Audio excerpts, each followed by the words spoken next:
La insuficiencia hepática avanzada es un problema de salud a nivel mundial porque es común que afecte a personas en edad laboral, además de que tiene una alta prevalencia. En México, la enfermedad hepática avanzada ha ocupado la sexta causa de mortalidad en los últimos 15 años, esto según las cifras del INEGI. Es una enfermedad que es muy común, tiene múltiples síntomas y además tiene un impacto muy importante para el paciente y para su familia. La historia natural de un paciente con enfermedad hepática avanzada es que al principio son asintomáticos hasta que presentan una cirrosis descompensada. La cirrosis descompensada se caracteriza por un aumento en la presión portal con la disminución de la función hepática, disminución de la producción de proteínas que producen una extravasación de líquido que produce ascitis. También se producen varices esofágicas, hemorragias gastrointestinales, encefalopatía, falla renal y también algunas otras complicaciones como peritonitis bacteriana espontánea. A pesar de que es una enfermedad muy prevalente con múltiples síntomas y que tiene gran impacto para los familiares y para los pacientes, es común que no reciba atención paliativa aún estando disponible, porque a los médicos no se nos ocurre que los pacientes hepatópatas sean susceptibles de recibir cuidados paliativos. Y les voy a contar por qué sí son susceptibles de recibir cuidados paliativos. Las indicaciones para referir a un paciente a cuidados paliativos, tenga lo que tenga, según la Sociedad Española de Cuidados Paliativos, son un paciente que tenga una calidad de vida limitada. Si tu paciente tiene una calidad de vida limitada, ya es candidato a recibir atención paliativa, considerando la atención paliativa como el conjunto de cuidados activos multidisciplinarios encaminados a mejorar la calidad de vida de un paciente con una enfermedad complicada con un pobre pronóstico. Entonces, tomando en cuenta esa definición de cuidados paliativos, estas son las indicaciones para los pacientes en general. Entonces, un paciente que tiene una calidad de vida limitada, un paciente que eligió el tratamiento de control de síntomas sobre un tratamiento curativo, la pérdida de peso de 10% o más en menos de 6 meses, una albúmina de menos de 2.5 gramos, varias visitas a urgencias en los últimos 6 meses con un deterioro progresivo, es decir, hace 6 meses tu paciente vino a urgencias y vino caminando. Después, hace 3 meses el paciente vino y vino en silla de ruedas y esta vez ya vino y lo trajeron cargando. Entonces es el mismo paciente que has tenido durante 6 meses y ha tenido un deterioro progresivo. Y sabemos que tiene una enfermedad que no se va a curar, entonces este paciente es susceptible de recibir cuidados paliativos. Cuando vemos que nuestro paciente tiene un declive en su funcionalidad, que podemos medir con un Karnofsky, o con la dependencia. Si nuestro paciente tiene una dependencia en más de 3 actividades de la vida diaria o un Karnofsky menor de 50, es susceptible de recibir cuidados paliativos.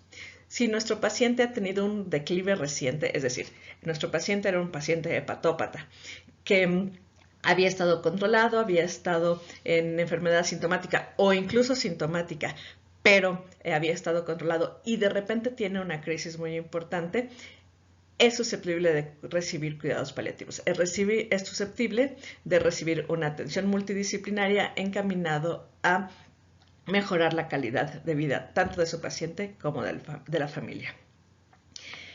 Otra indicación de cuidados paliativos en enfermedad general es un paciente con inmovilidad o poliulcerados. Entonces, si tomamos en cuenta estas indicaciones para recibir cuidados paliativos en enfermedad general, podemos ver que muchos de nuestros pacientes con enfermedad hepática avanzada caerán en alguno de estos rubros y entonces serán susceptibles de recibir cuidados paliativos. Ahora, de forma específica, esta revista de enfermería de los Estados Unidos dice: los pacientes que tienen una enfermedad hepática avanzada, Child-Pugh-C, que es una forma de clasificar la enfermedad hepática, que es ya el grado más avanzado, A, B y C, la C es la más avanzada, dice, los pacientes que tienen una Child-C y además tienen colangitis esclerosante, tienen un mal pronóstico y entonces son susceptibles de recibir cuidados paliativos. Los pacientes que están en espera de trasplante, porque quiere decir que están muy graves, que tienen una enfermedad hepática avanzada y que pueden recibir un trasplante si hay un donador, pero también es muy posible que no puedan recibir un trasplante. Entonces, son susceptibles de recibir un tratamiento multidisciplinario.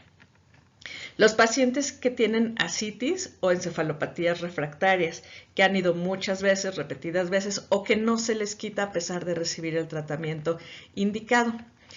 Los pacientes que tienen la peritonitis bacteriana recurrente, síndrome hepatorrenal, choque séptico, carcinoma hepatocelular, sangrado recurrente de varices esofágicas. Ok, y aquí me quiero detener un minuto. Cuando un paciente presenta una hemorragia varicial, su primera hemorragia, aumenta 20% su mortalidad durante el primer año. Y si un paciente tiene un sangrado por segunda vez, aumenta su mortalidad en 57% ese año. Es decir, un paciente que ha sangrado 2 veces de tubo digestivo por varices, el 60% de ellos va a fallecer en el próximo año. Entonces, si sabemos que la mayoría de nuestros pacientes que resangran van a fallecer en el próximo año, son susceptibles de recibir cuidados paliativos, atención multidisciplinaria para ellos y para su familia, con la finalidad de mejorar su calidad de vida. Los pacientes, entonces, que tienen un sangrado recurrente, los que tienen cáncer hepatocelular o metástasis al hígado, los pacientes que tienen hepatitis C refractarias al tratamiento o los que tienen un síndrome hepatorenal. Los pacientes que tienen un síndrome hepatorenal no todos se mueren, pero se mueren hasta el 50% en las primeras 3 semanas. Entonces, si un paciente tiene el riesgo, tiene más del 50% de fallecer en las primeras 3 semanas, es susceptible de que él y su familia reciban una atención multidisciplinaria con la finalidad de disminuir el impacto de esta enfermedad sobre su persona y sobre su familia. Los criterios de terminalidad, es decir, los criterios que nos indican que un paciente con hepatopatía avanzada va a vivir menos de 6 meses, según el sistema de salud de Estados Unidos, que es el Medicare, y son los criterios que utilizan para enviar a cuidados paliativos a un paciente hepatópata. Son que sea un Child-Pugh C, que tenga un TP mayor de 5 o un INR mayor de 1.5 y una albúmina sérica menor de 2, un TP mayor de 5 veces su basal, un INR mayor de 1.5 y una albúmina sérica menor de 2. Que además tenga un alcoholismo activo o tenga un carcinoma hepatocelular, que tenga hepatitis B o una hepatitis C refractaria al tratamiento. Si ya nos llegó nuestro paciente a la consulta, estos son unos síntomas que podemos controlar. El prurito, la comezón. La comezón está indicado que se trate con colestiramina, 4 gramos vía oral cada 8 horas. La colestiramina en México viene en sobres de 4 gramos, pero cuesta alrededor de $1,300 la caja. Entonces es un medicamento caro, más o menos $60 para los pacientes para las personas que nos están viendo de otros países. Entonces es un medicamento caro para nuestra sociedad. El medicamento de segunda línea es el ácido ursodesoxicólico, del cual se recomiendan entre 15 a 30 miligramos por kilogramo día, vía oral. Y esto quiere decir más o menos 2 tabletas cada 8 horas, dependiendo de cuánto pese nuestro paciente. La tableta viene de 250 miligramos, entonces más o menos requerirá 2 tabletas cada 8 horas un paciente de 60 kilos. El tratamiento no farmacológico para el prurito es higiene de la piel, es hidratación frecuente con crema y es muy importante, no solo para el prurito, sino también para el cuidado de la piel, evitar las úlceras por presiones. Entonces, mover al paciente, hidratarlo y evitar puntos de presión frecuente. Es importante que les mencione que los antihistamínicos no están recomendados para el prurito ocasionado por la falla hepática porque no son efectivos, no suelen ser efectivos. Entonces no están recomendados. Otro síntoma común en pacientes con hepatopatía avanzada es la náusea. El medicamento de primera línea para tratar la náusea es el haloperidol, de 0.5 y hasta 4 miligramos al día. Entonces se puede titular desde 5 gotas en adelante cada 8 o 6 horas, hasta 4 miligramos al día. El siguiente medicamento es el ondansetron, entre 2 y 8 miligramos al día. El ondansetron es un medicamento muy efectivo para las náuseas, pero también es un medicamento caro que como efecto secundario puede tener estreñimiento, que no queremos en nuestros pacientes hepatópatas porque es causa de cefalopatía hepática. Las medidas no farmacológicas para tratar la náusea son, como en todos los pacientes, ofrecer porciones pequeñas de alimento a lo largo del día, evitar los olores fuertes, alimentos fríos o galletas saladas.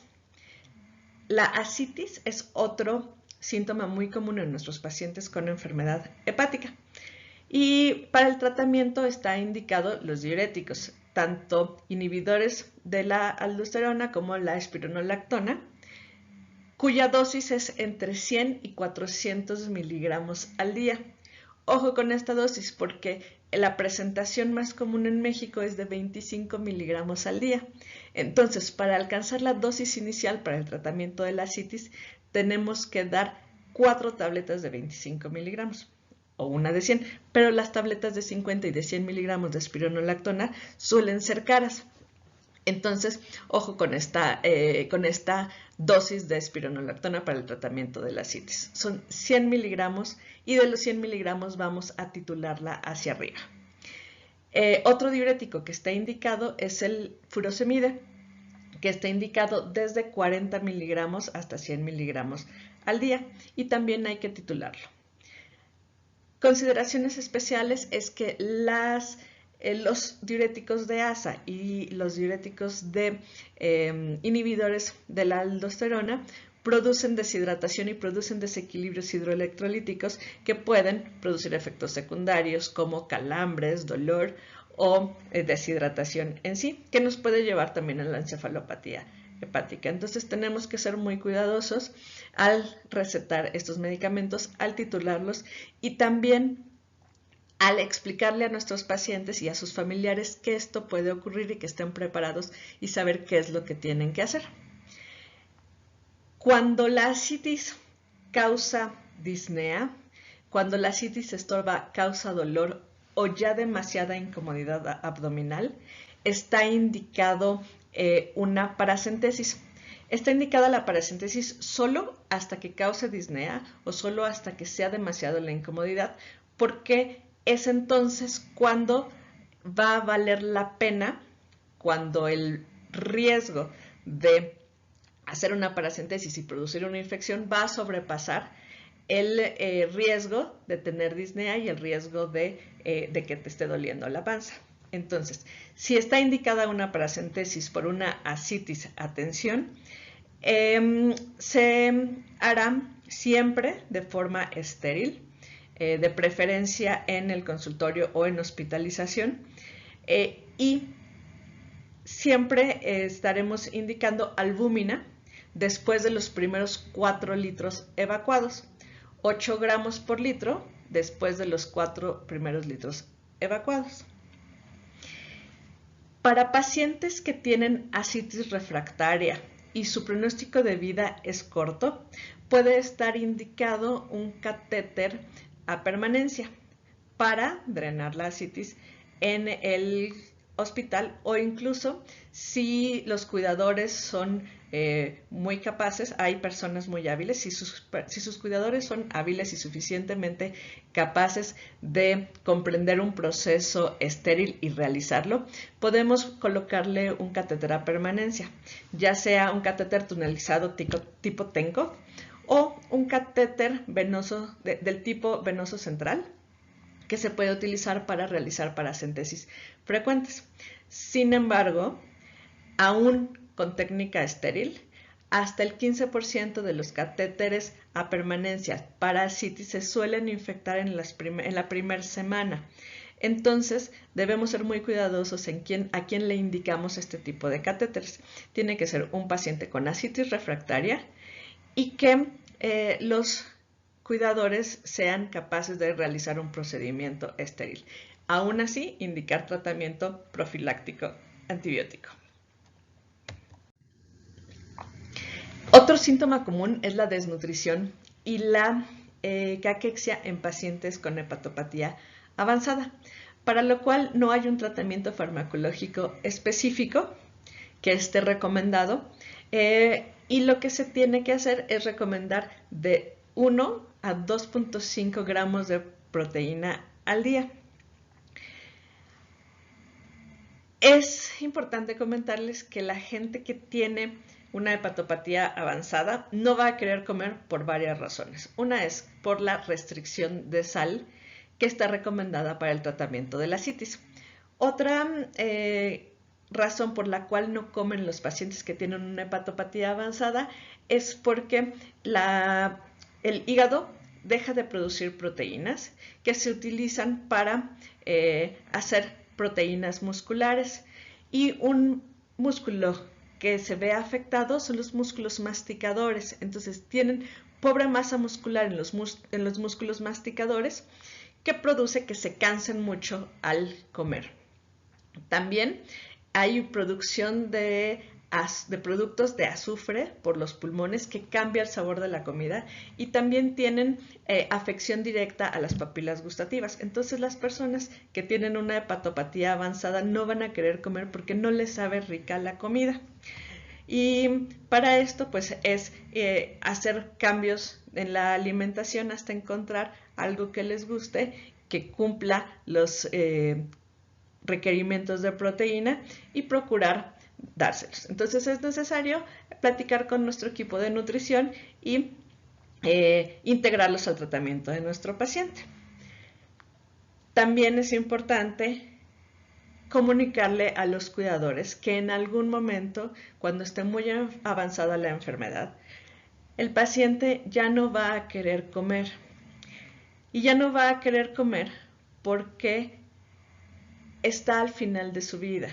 Entonces probablemente no vaya a fallecer de hambre, no vaya a fallecer de desnutrición, sino vaya a fallecer de la misma enfermedad hepática. Entonces hay que platicarlo con los cuidadores, porque a veces la presión para que coman es más incómoda para el paciente que el hambre. Los pacientes no tienen hambre al final de la vida, y entonces el hecho de que los familiares les estén presionando para comer se vuelve un síntoma y se vuelve una fuente de sufrimiento que se puede evitar si lo platicamos a tiempo con el paciente y con los familiares.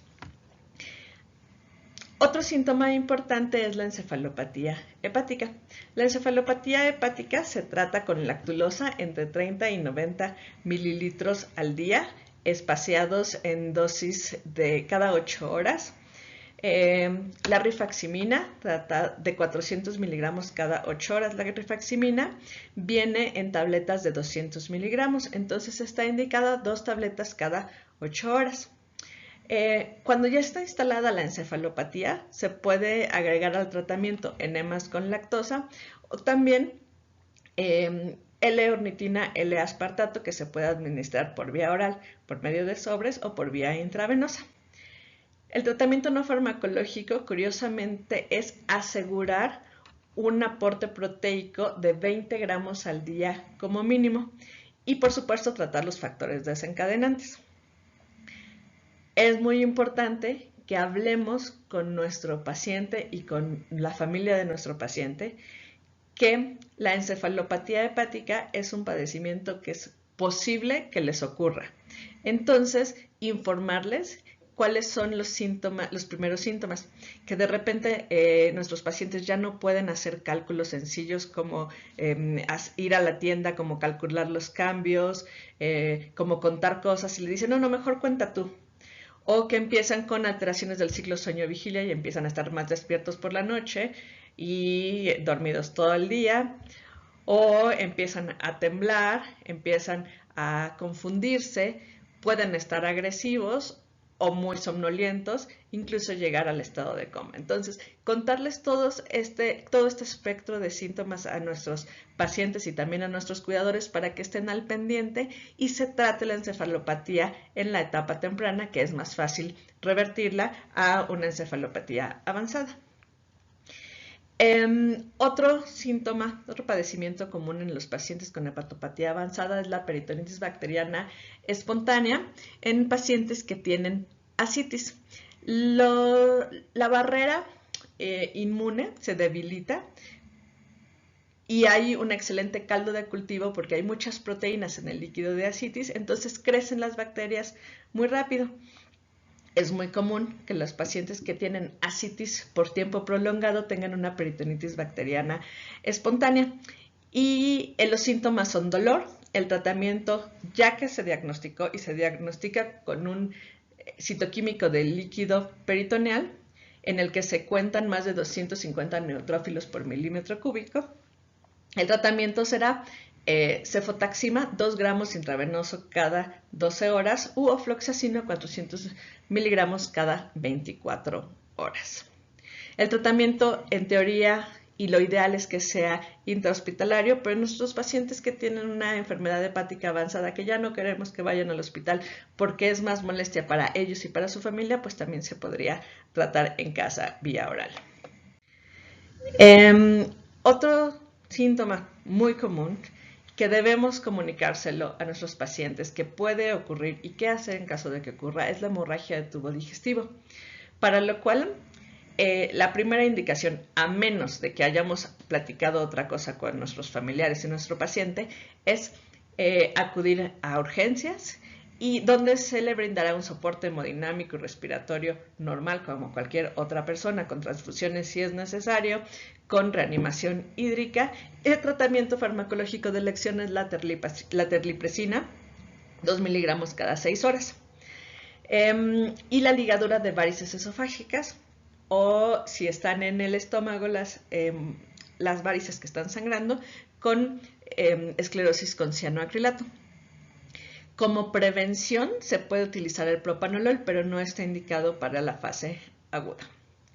Si nuestro paciente tiene un adenocarcinoma avanzado, tiene un síndrome hepatorrenal o está inconsciente ya todo el tiempo, un evento de hemorragia masiva será un evento fatal con una mortalidad mayor del 90%, y es importante hablar esto con los familiares antes de someterlo a un procedimiento de ligaduras de varices esofágicas, que será un procedimiento invasivo, probablemente caro, y que no será eficaz para prolongar su vida y mucho menos para mejorar su calidad de vida.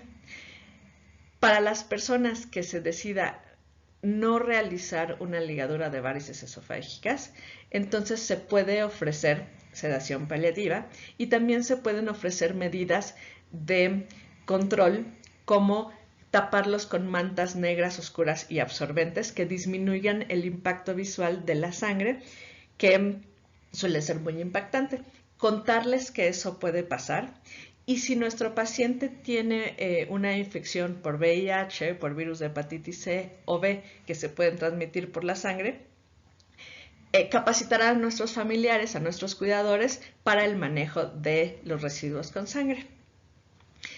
El otro síntoma común es la disnea. Para la disnea, el tratamiento farmacológico, como para todas las disneas, el de elección son los opioides. En pacientes hepatópatas, el de elección son los opioides de acción rápida. Está reportado en la literatura que el de elección es el fentanil, que se utiliza por la mucosa. Sin embargo, en México es un medicamento que es muy caro y es muy difícil acceder a él. No solo porque es caro y porque necesita receta de medicamento controlado por la COFEPRIS, sino porque además hay en pocas farmacias. Entonces será difícil que nuestros pacientes lo puedan adquirir.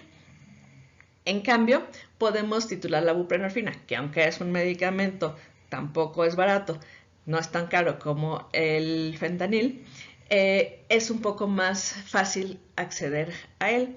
Hay en algunos sistemas de salud, en el ISSSTE, en el IMSS y en la Secretaría de Salud, tenemos buprenorfina y entonces podemos administrarla, podemos titularla y es un medicamento seguro del cual hablaremos un poquito más tarde para el dolor, pero que funciona muy bien para la disnea. También tenemos que utilizar medidas no farmacológicas y ver qué es lo que está desencadenando la disnea. Nuestros pacientes pueden tener ascitis a tensión y entonces el tratamiento no farmacológico para la disnea será una paracentesis, o si tienen derrame pleural será una toracocentesis. Si nuestro paciente tiene disnea por una neumonía, tratarle la neumonía o tratarle cualquier otro evento desencadenante de la disnea. Sintomáticamente puro, se puede tratar de forma no farmacológica la disnea ventilando la habitación con un abanico, como señora, o con un ventiladorcito. Ahora hay unos ventiladores personales que incluso se pueden conectar al USB y son muy baratos, cuestan 50, 80 pesos, y el hecho de tener, de sentir el aire alivia la disnea de los pacientes. Podemos también hacer meditaciones guiadas que disminuyen la disnea.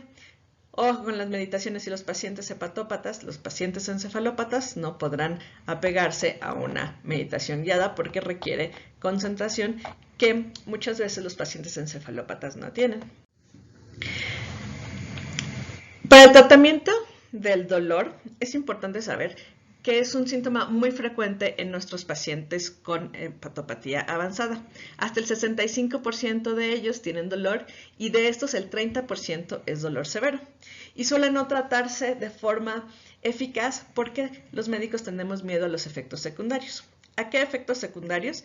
A todos aquellos que estamos acostumbrados a evitar con los medicamentos que estamos acostumbrados a dar para dolor, que son los AINES. Es decir, los AINES producen disminución de la filtración glomerular por disminución del flujo a la arteria aferente glomerular y entonces vamos a producir una falla renal en un paciente que de por sí tiene riesgo renal. Entonces, contraindicado. Está contraindicado porque aumenta el nivel de enzimas hepáticas, está contraindicado porque están asociados con el primer evento de hemorragia gastrointestinal varicial y también porque, ¿para qué otra cosa utilizamos los AINES? En especial la aspirina, para antiagregación plaquetaria. Entonces, los pacientes hepatópatas tienen trombocitopenia. Si tienen poquitas plaquetas corriendo por su torrente sanguínea, tienen alto riesgo de sangrado y estas plaquetas no se pegan entre sí por el AINE que le estamos dando para intentar controlar su dolor, es muy probable que tenga una hemorragia y que esta hemorragia sea complicada. Otro efecto secundario que queremos evitar en pacientes hepatópatas es la encefalopatía hepática y el valproato está asociado con la producción de encefalopatía hepática. Entonces es otro medicamento que está contraindicado. Entonces, ¿qué no hacer en los pacientes hepatópatas para controlar el dolor? No dar AINES o evitarlos en lo más posible y no dar valproato como alternativa para dolor neuropático. ¿Qué sí hacer? Pues, ¿qué damos los médicos? Paracetamol. Erika, el paracetamol, todos sabemos que es hepatotóxico. Sí, pero es hepatotóxico dosis dependiente y además lo que es hepatotóxico del paracetamol es el metabolito que se metaboliza a través del citocromo P450 afectado en los pacientes hepatópatas. El NAPQI es el metabolito tóxico y se produce menos en los pacientes hepatópatas.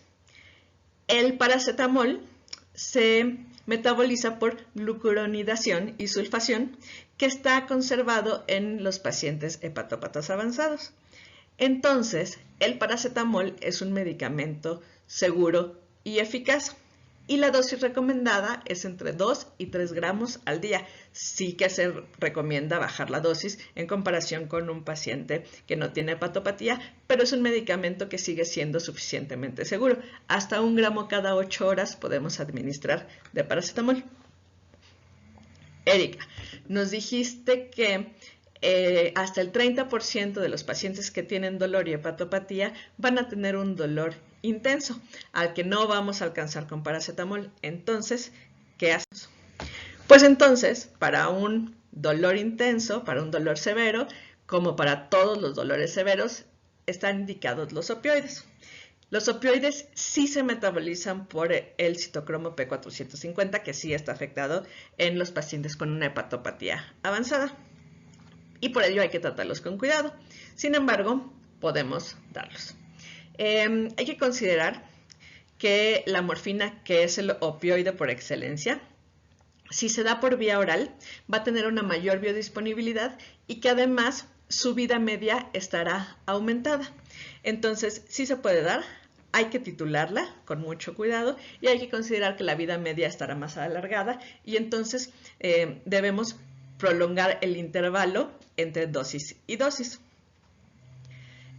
Para el tratamiento con tramadol, tenemos que tomar en cuenta que el metabolito activo se transforma por el citocromo P450.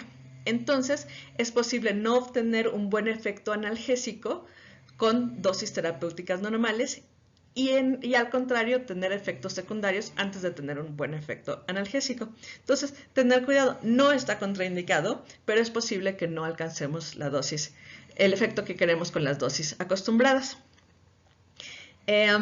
Los otros opioides fuertes como la oxicodona, la hidromorfona, la metadona, es posible que puedan acumularse y producir deterioro respiratorio, precipitar delirium o, como todos sabemos, producir estreñimiento y esto acelerar la encefalopatía hepática.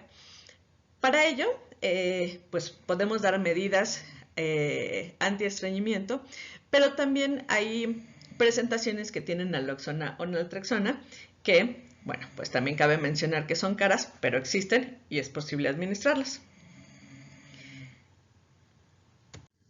El medicamento de elección para el dolor severo en pacientes con hepatopatía es la buprenorfina, que también se metaboliza por el citocromo P450, pero que ha demostrado ser un medicamento seguro, con buen efecto analgésico, que no produce depresión respiratoria y cuyos síntomas son controlables, cuyos efectos secundarios son controlables.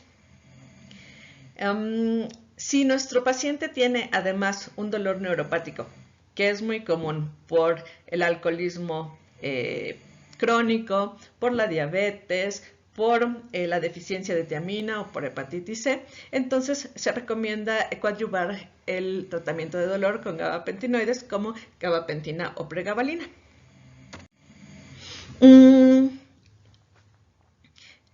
También es posible utilizar las medidas no farmacológicas de siempre, como hielo en las zonas inflamadas rojas o calor local en los dolores musculares. También está recomendado en la literatura las medidas cognitivo-conductuales como las meditaciones guiadas, pero la misma consideración que para la náusea. Es posible que nuestros pacientes con encefalopatía no logren concentrarse suficiente para tener un buen efecto analgésico con las meditaciones y entonces ser una causa de sufrimiento tanto para el paciente que no logra controlar su síntoma como para el familiar que le dice concéntrate y como que no puede comprender que esto es secundario a la encefalopatía y puede ser una causa de frustración para ambos. Entonces, tenerlo en la consideración y comunicarlo con los pacientes.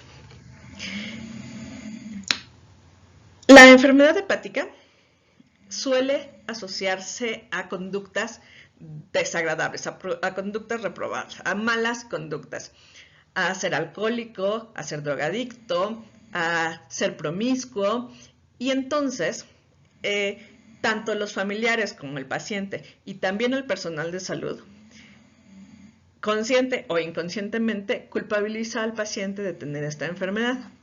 Entonces, es muy común que en los servicios de salud digan, ahí ese chano, ya llegó otra vez ese chano, y seguramente que alguno de ustedes lo ha escuchado. Y esto afecta su trato como paciente. Tiene un estigma social importante que afecta en el trato del sistema de salud, pero también afecta en las redes sociales del mismo paciente. Uno, es posible que en verdad el paciente haya tenido una conducta que haya alejado a sus seres queridos y entonces que no tenga una buena red de apoyo social. Pero también es posible que el mismo paciente quiera aislarse para proteger a su familia.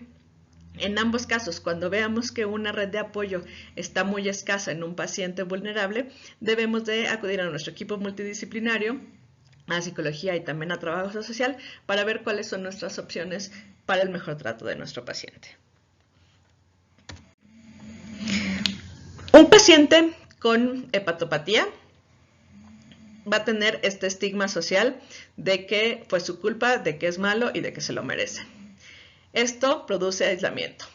Un paciente con enfermedad avanzada tiene dependencia y además a veces tienen encefalopatía. Entonces, todas estas tres cosas es un caldo de cultivo perfecto para producir depresión, que se produce hasta en el 56% de todos nuestros pacientes con encefalopatía, con hepatopatía avanzada. Entonces, es nuestra obligación sospecharla, buscarla y tratarla con todo el equipo multidisciplinario y referirlo cuando sea necesario. Las personas con encefalopatía hepática no pueden tomar decisiones. Las personas con un estado avanzado de enfermedad por desnutrición, por fragilidad, muchas veces no pueden tomar decisiones. Nuestro paciente hepatópata es muy probable que vaya hacia este camino. Entonces, es muy importante platicar esto con el paciente y con sus cuidadores para que el paciente designe a una persona capaz de tomar decisiones y que platiquen con ellos las decisiones importantes que tendrán que tomar. Ligadura de varices esofágicas, intubación, reanimación o incluso también dónde se quiere morir el paciente. ¿Qué van a hacer cuando se presente una crisis en la que él no pueda decidir? ¿Cuáles son las crisis que se puedan presentar en las que él no puede decidir? Y que sus familiares sepan qué hacer en qué momento.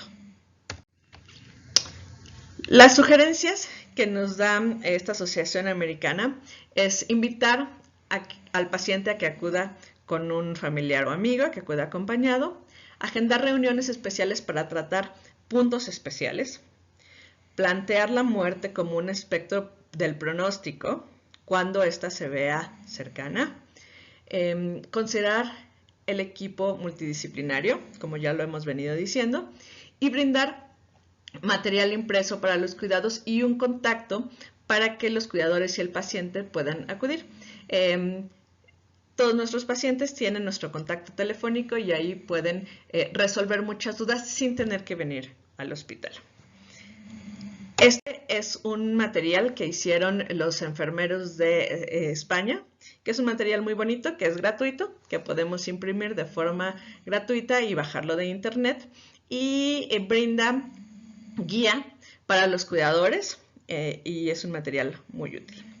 Pues con esto terminamos, se los agradezco mucho y espero sus preguntas, sus dudas. Gracias.